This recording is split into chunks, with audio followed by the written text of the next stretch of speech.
Hello everyone. This is part 2 of networking in Java. Now in part 1 we talked about how to set up a very basic client and server architecture and how to send strings back and forth. In this video we'll talk about how you can send objects back and forth, to deal with more complicated situations. Because not everything in life can be solved with a string. As many of you may know or will know, when you're dating, you can't just talk about stuff. You have to, do other stuff too. But that's just the same idea. You can't just when you have really complicated communications going on between two parties, you can't just send over strings. You gotta send over objects. Sometimes array lists or whatever. So in this video, I'll teach you how. And first I'll explain the concept of serialization. What does serialization mean? Serialization simply means that, we say that an object is serializable, when the object can be transformed into some string or some whatever over the network and then reconstructed back into the object on the other side. So here's another interesting analogy that I've just come up with. You can think of serializable as, so let's say you tell me a riddle. And that riddle is serializable because I can tell that riddle to someone else again. But if you give me like some kind of own, if you show me your art piece, if you show me your painting, that is not serializable because I can't just, I can describe to the other person what it is, but I can't 100% reconstruct it to the other person, not just because I suck at drawing, but because it's literally impossible to reconstruct the painting 100% because we don't have any kind of encoding that, that we can use. But for words, language is some kind of encoding on its own. So it's the same idea here. We use serializable objects so that they can be sent over the network or saved to a disk that can be restored back into what it was later. So the first thing that we want to do is we want to create a new message object. So I want to send over messages instead of strings, like message objects instead of just strings over the network. So let's create a new message class. In the class, we can be a lot more descriptive. We can have a public string. We can call it name.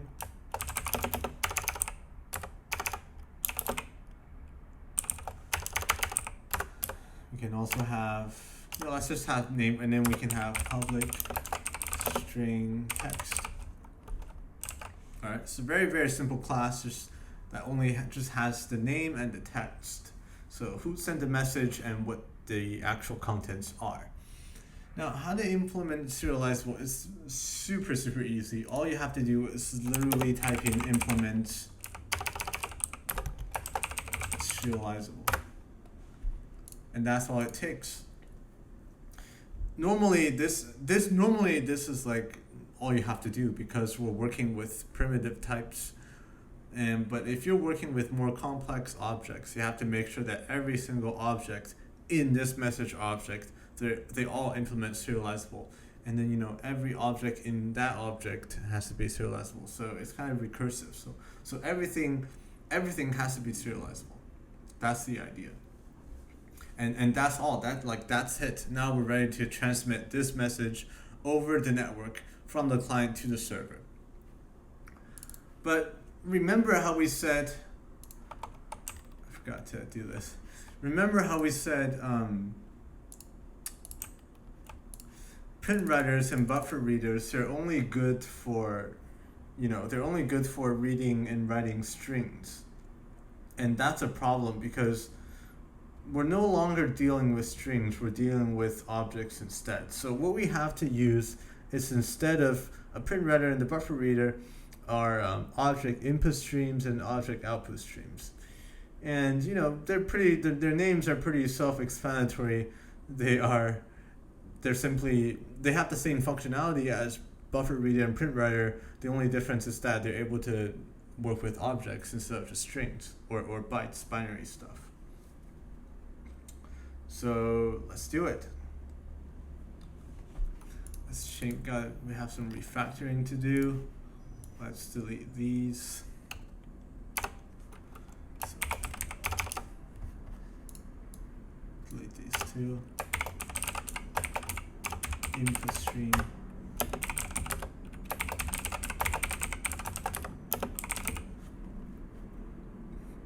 So let's do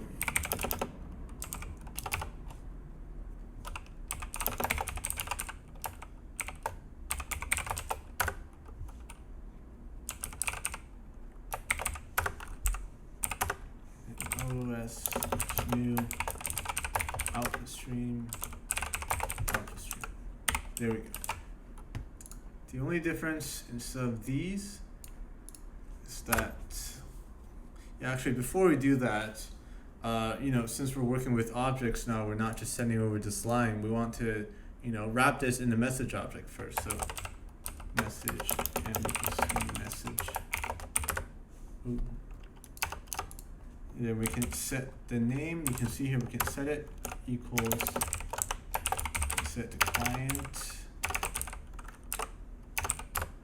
and m.text and make it equal to line.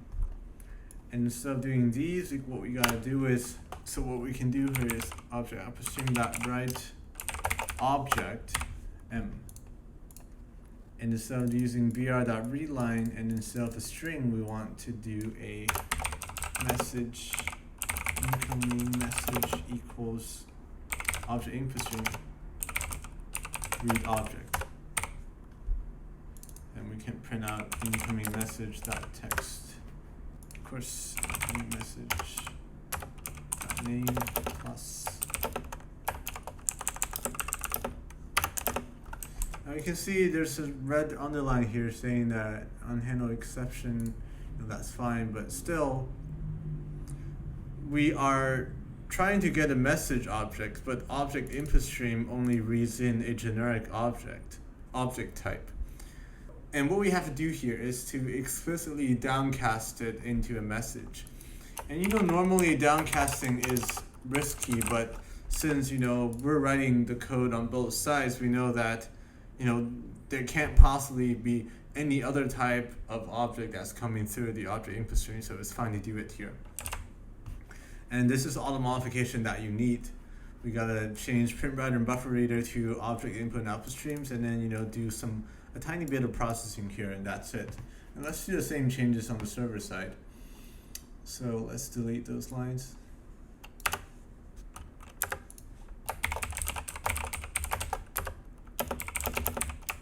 Ooh. Keeps giving me those killer suggestions. Input stream, and that would be s.get input stream. Get input stream. Wait, no. Socket.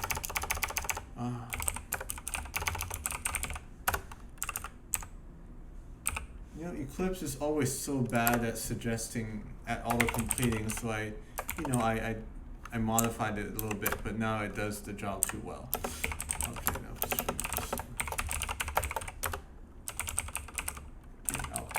There we go.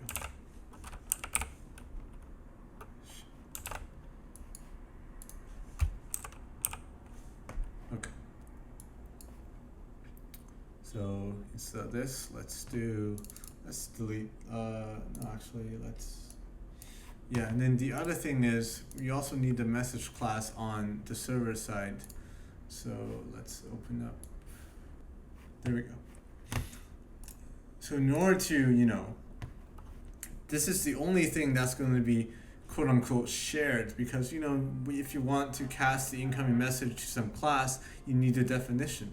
So the two sides, they have to agree on a certain type of object, and that's what we're going to do here. We're going to create, oh my, I live right next to a fire station, which is good because if I ever spontaneously combust, I can they can probably save me.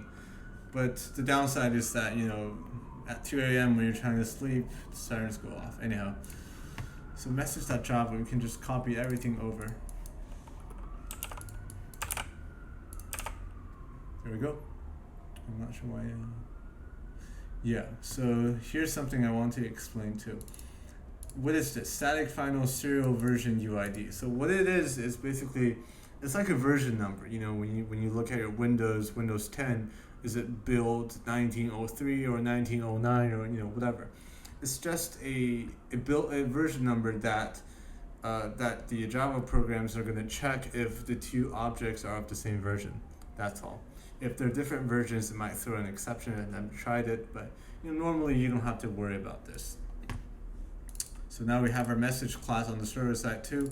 What we can do here is we can let's do a message response message equals, again we got to cast it, so OIS.read object.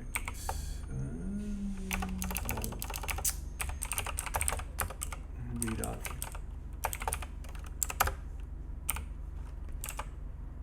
And of course, let's do a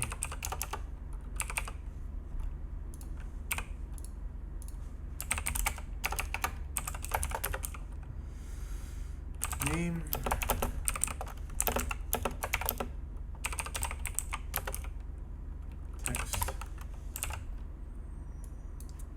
So this is all fine. We gotta change this. I have to do a message equals name equals, let's name it server. Text equals line. And then let's do object output stream. Right object.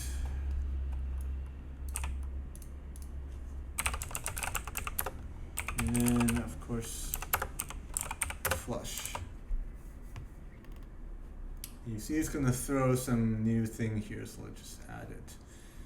Or class not found exception.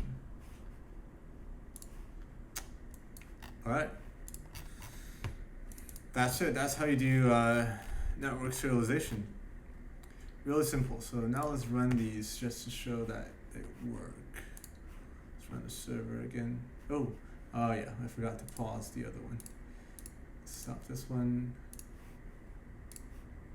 Alright. Start this one. Yeah, this one's already running too. Okay, there we go. So let's do something here. Hey server. I forgot to flush. Damn.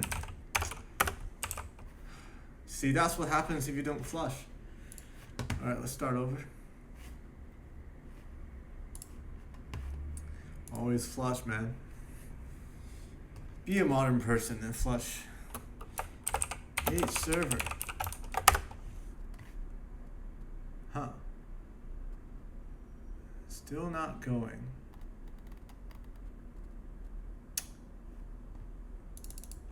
Is this the issue? You have got to be kidding me if that is the issue.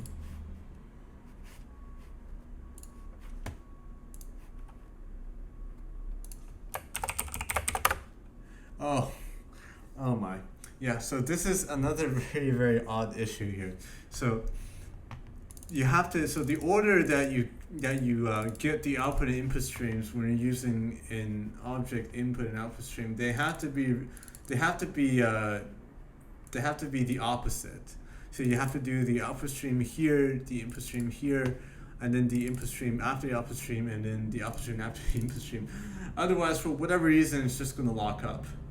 So yeah, that's another weird quirk. So client hello, say goodbye, and server goodbye. I forgot to add actually colon here. But that's no big deal. Okay. Well, there's that. Well, what if, this is very nice, but this is still very basic. So what if I want to do something where when the server says goodbye, it kills the client? It terminates the client from the server side just with a message. How can we do that? So we can do that by either using an if statement on the client side to check for it, or we can do something more complicated. But first, let me show you how to use an if statement to check for it. So if we can just do incoming message at text that equals goodbye. Actually, it has to be server goodbye. Oh, actually, just goodbye. And that would do system.exit 7. I like 7. So that's my favorite number. All right, let's try this again. Now, we can still chat normally. Hey there. Client, hey there. Hey. And whatever. So now let's type in goodbye and see if client gets killed. And indeed, the client is done with execute 7, which we specified here. That's one way for you to, kill your client. Yeah. And this end of file exception simply means that the client didn't exit properly, which it didn't. It just, I just did system.exit. So another thing you can do here is you can also catch, I believe that has to go before, so catch EOF exception. Yes, I had to import that. That's not the right one.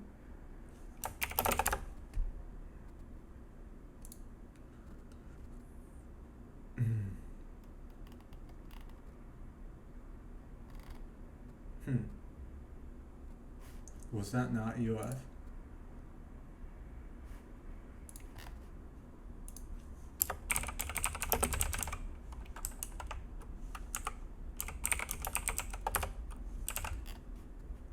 Interesting. Anyhow, you can print out a message. Print line.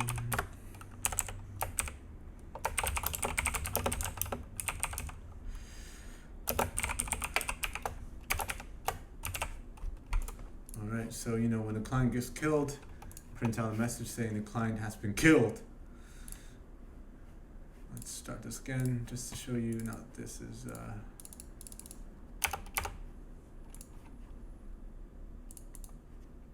yeah, another thing, Eclipse doesn't save, so it's really stupid. So you gotta manually save. Let's do goodbye. Client has been killed and has been killed. So this is one way of killing a client, but I want to do it differently. I want to make it more elegant, more scalable. I want to have a reserved message type just to kill the client, because what if I want to say goodbye before killing the client? In this case, I can't because it checks for goodbye. So now I'm going to introduce something called enumerations and message types. Enumerations is basically, it's nothing. It's just a construct that you define. It's like, you can think of enumerations as, so let me tell you what enumerations we're going to have. We're either going to have, our enumeration is going to be called message type. I'll just do it now. Java class, and that'll be enum message type. And in here, we can have different message types. We can have text, or we can have kill. Very, very straightforward. It's just a way for us to, instead of hard coding strings that are, prone to having typos, we can just use enumerations to prevent typos. Enumeration really isn't anything. It's just some kind of classification that you define. It's like, why are men called men and why are women called women? Why are men called women and women called men? What does men mean? Why doesn't men mean women? It's that kind of stuff. So it's just something that we define, and then for us to classify stuff. And in this case, we use it to classify our message types. So now we have this public enumeration. We can add a new field here. Public message type, you can see here. So what we can do, type, there we go. So what we can do is that, so right after we receive a message, we can check for the type first and then, do things accordingly. So in the client main, we can just do, before, instead of doing this, we can just do if incoming message dot type equals message type dot kill. Then we do system dot exit. So that's my favorite number. Or or else if it's a text, then then proceed. And this is a really good way of doing things because you can add a lot more. You can do text, or you can do login, or username if you're homework 4 password. Oh, I'm not sure what happened with Siri. Or you can do letter guess or word guess. Things get so much easier with enumerations. So yeah, that's what it is. So you can do other if statements, else if, whatever. But for this case, in this video, we're just gonna check for the kill type, the kill message type. But you get the idea. And just like before, we need to copy and paste this over to the server side so that it's consistent. Message type. All right, there we go. And I want to make it so that if line is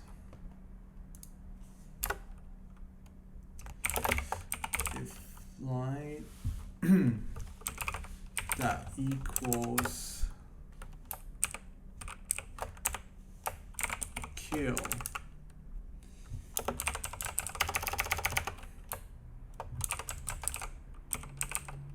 I didn't do that. Have to add this.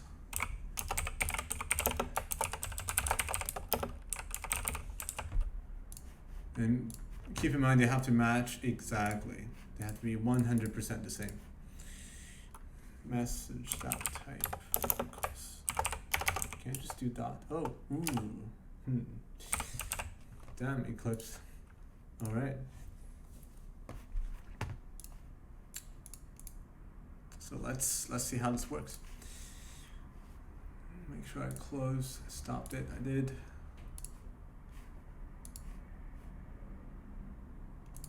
All right. Hey, and I'll do have goodbye. It says goodbye. Now I'll kill. Has been killed. There we go. It's killed. So that's how you can implement message types and send, more complicated objects over the network to make your lives a lot easier and make your communication more effective. So that's it for this video. In the next video, we're gonna talk about multi-threading and just with one client and one server for now. And then in the video after, I'll talk about how we can make one server accept multiple clients. Because as you may have noticed, when we're doing the client and server thing here, the server, the client has to type first, and then the server has to type, and then the client has to type. Because we have everything in one thread, so it goes strictly in order. We can't just mess with the order. You see, it does. Okay, it does something, but